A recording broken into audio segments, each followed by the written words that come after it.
Hello and welcome to another video. So this is going to be kind of a quick video. We are basically just going to be potting up a container that I meant to pot up a little bit ago. We've had a lot of stuff going on today. We did our planting marathon today, and I just figured at the very end of it, I would go ahead and put together a container. So this one was actually mostly picked out by my partner, and it was again inspired by Miyazaki. We really love the Miyazaki films, and we wanted to plant up a container that had that really ethereal, magical, enchanted kind of feel to it. So when we got all of these, they were either blooming really beautifully or the foliage was looking great, but we just left it a little bit too long, and so they're not looking peak, but that's on us. So I just wanted to go ahead and get these in the ground while I can, and I love these kinds of videos. I know I mentioned it before, but just watching anything with planting, there's so much hope and potential with planting. So anyway, I wanted to, Bert is going to be planting up something, so you might hear him walking around. I'm gonna step in and say hi real quick. Hi, Hello. how's it going? This is a wooden barrel, and we got this, I think we got this from Home Depot, honestly, and it was just 15 bucks a couple years ago, and we lined our driveway with them. So we've just filled this up with some potting mix and a little bit of perlite, and so that'll help with the drainage. As you can see, our prairie fire crabapple right behind me is blooming. We have two on either side of these long borders, and those are in full bloom, just looking so magical. And in the back, you can see the sky because that old dead tree that was over there was removed this morning. So we've had quite a day. It's been wonderful. And yeah, I'm beaming. I'm so happy to be out here. But the black flies are insane. So I feel like I look crazy. I probably have dirt all over my face from just like swiping at the black flies. All right. Anyway, long story long, let's get into this. So we have some dead nettle or lamium that we are going to be planting. It's one of my favorite perennials, ground cover, great for a shady location, and the silvery foliage, it shimmers in a shadier location, but also because we are really far north, we garden in the Northeast in New England, the lamiums usually are able to tolerate sun for us, which is fantastic because then we can use this plant kind of anywhere in our garden. So I'm gonna go ahead and start by putting this just right in the front there. And I think this pot is going to be facing outward. So I think you're going to be the eyes on the pot. You're going to be the front of the pot. This one is called Purple Dragon. And it's really, really beautiful. It's very adaptive. Partial sun or shade. Really, really nice. Okay, let's do our other one up in the front. I'm just going to place them first, and then we'll go ahead and plant everything out. This one is a really beautiful Scotch moss called Aurea. A-U-R-E-A, not Oreo, like the cookie, which is accidentally vegan. That was before my partner went vegan. He was like, oh, Oreos are vegan? Maybe I could do this. Anyway, so this is Scotch moss. It's just so pretty. And we have moss all over the property, and we want to start adding a little bit more, especially in the paths that we have created, because it just does so well here. And I think moss is really, really magical. So I thought that would be a nice one to add in here. And that zingy chartreuse color is really nice next to that silvery foliage. I feel like that looks really great together. So with that in mind, I think I'm gonna put this as the Pretty Poppy's Cute as a Button Dianthus. So this is in the same family as carnations. But I just thought the blue foliage was really, really pretty, and strappy, kind of upright foliage was really nice. And so that'll be you can call it a thriller, you can call it a pillar, thank you. You can call it a thriller, you can call it a pillar, but that's going to be there just to kind of create a really nice, tall accent piece. So now, let's pop in a filler. our filler is going to be this really beautiful coral bells or heuchera. And this one is Forever Red from Terra Nova, zone 4 through 9. I haven't been saying the zones on these. Height is 7 inches, width is 14 inches. So that 7 inches is just from the leaf canopy. It's not including the plumes that shoot out, which are really, really beautiful. They're the reddest in the spring and the fall when the cooler temperatures come out.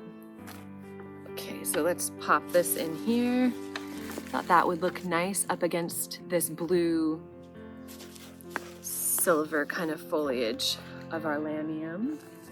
And then we have a gorgeous euphorbia. Now, this is not hardy in our zone, but I think we could get away with it at least this past winter. So this is a zone 6 through 9, which means it's down to -10. Euphorbias are an amazing group of plants because you have so many different types. There's the wispy, they almost look like baby's breath euphorbias, and these ones are really, really gorgeous and very, they almost look prehistoric. And this has this shock of beautiful burgundy leaves and stems, and the leaves are stunning because the bottoms are burgundy and then the tops are like a purpley blue. So that juxtaposition, it really makes them stand out. It's absolutely gorgeous. And then you add on to that these beautiful brats on the top, these beautiful flowers, which are chartreuse little kind of cones, outward facing cones with little tiny flowers inside. They're just stunning. And I really, really love this. And I've wanted euphorbia since I started gardening. And I finally decided just to get one, and even if it's just an annual here, that'll have to be okay. So let's pop this in the back. I think this will play really nicely because we have the red of the leaves combined with this red heuchera, and then the blue-green that is kind of gonna play off of our dianthus and our lamium, and it'll be really, really nice. I just love sitting out here planting with you guys. Okay, hopefully you can hear me okay. Let's see, how does that look? I think that looks pretty good. I have a couple things over here. I have some cowslips and I have a viola. I might not add those.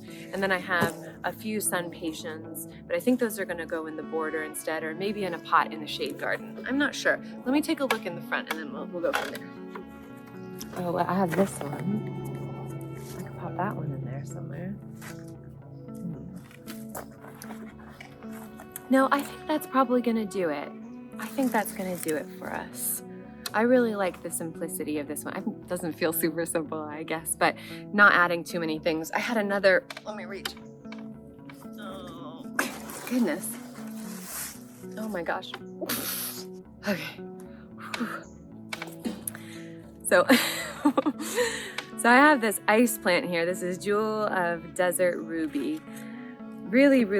It was really, really beautiful, and I thought the tiny little daisy flowers would be beautiful in there. Maybe I can show you what it looks like up on the screen, but it just isn't looking super happy, and I think I want to put this either in a pot on its own or somewhere maybe on the hill where it's gonna get the drainage is going to be really, really good. We did add perlite here, but I just feel like this one wants to be in a really rocky area, which is perfect because our whole landscape is just rocks. There's no soil, it's just rock. Boom roasted. So let me go ahead and start getting these planted for you. Did I give you the stats? I gave you the stats on the heuchera, so I'll go ahead and get that one planted first. Gotta check for slugs every time. Let me clean him up a little bit. Got some dead leaves down here. Heucheras do okay at coming back for us. They usually come back, but not with as much vigor. So we'll just see. You know, I love planting perennials in pots. I like planting annuals as well because they give you that interest the whole season. But I like planting perennials because then you get them in the pot, then you get them in the ground the next year. If you plant them out in the fall usually is when I do that. This feels very surgical. Oh. But you know, they do come back and they do look beautiful, so we're gonna give them a try again.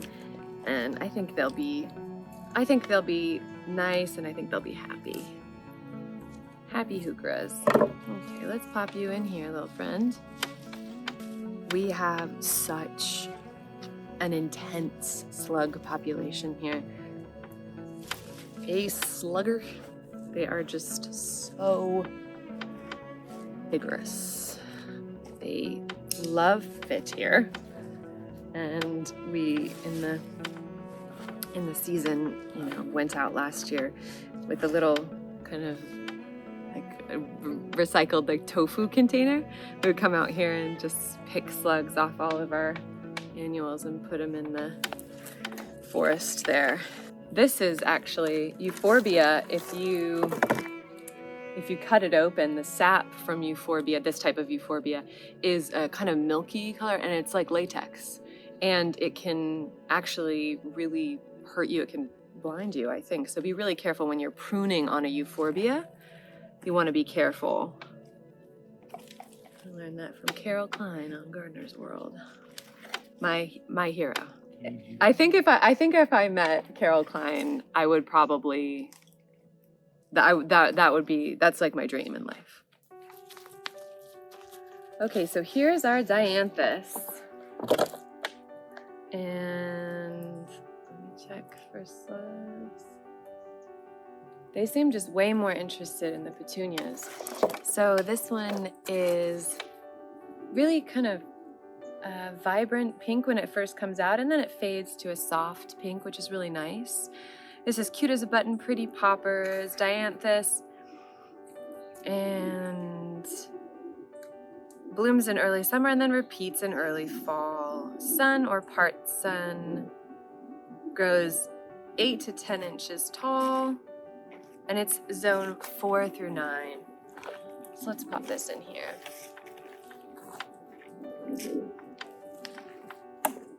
Okay. I'm a mess. Okay, now I'm just gonna plant these two. Let's see if I can reach over. The lamium, let me do the stats on that. So the lamium is zone 3 through 8. Gosh. Wow, that's so crazy. And then the spacing on the lamium is tricky to tell because it's a ground cover, so it will just go ahead and spread beautifully. And we transplanted a lamium and kind of divided it a bunch. Oop, did I just break you? I'm sorry. No, we're good. And I divided it a bunch, and it's taken off beautifully in the new spots. So if you do plant it in the wrong spot and you need to move it, it seems to be one that can really handle that well, at least for us here.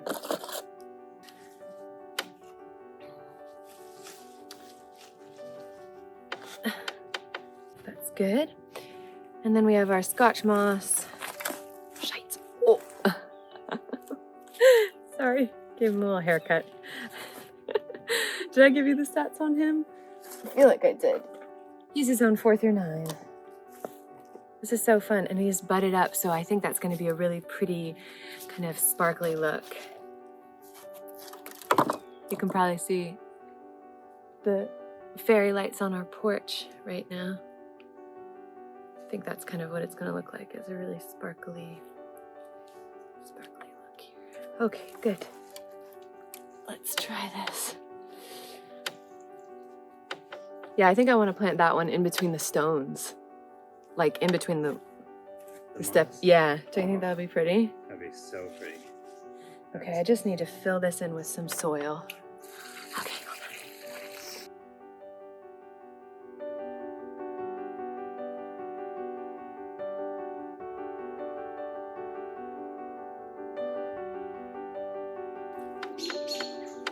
I think that looks good.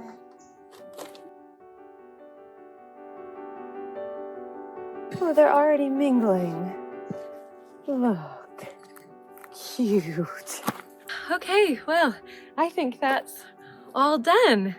She looks really, really pretty. I was really encouraged by your reaction to it. You think I like it a lot. I think it's awesome. Okay, good. Yeah, I think it's a pretty blend, you know, and then yeah, this way we can take it apart. Maybe if it starts looking a little bit sad halfway through the season, we can take it apart and just plant them out individually. And yeah, if you want to subscribe, you'll be able to see those videos where we do that. I think you are my lucky charm because the black flies totally left me alone right now, and they have been like driving me crazy. They've been flying all like in my nose, my shirt, down my back. Like they've just been like all over me. So I'm gonna take you along with me in the future so that this doesn't happen again. I think our container is really, really beautiful, and we were able to fit it in on the same day as the marathon planting and the tree cutting down. So that's really, really good. Thank you so much for joining me. I hope to see you very, very soon. If you'd like to subscribe, that would be fantastic. And yeah, like this video if you'd like, and have a really good day. Enjoy planting, and happy gardening. Bye. Good night.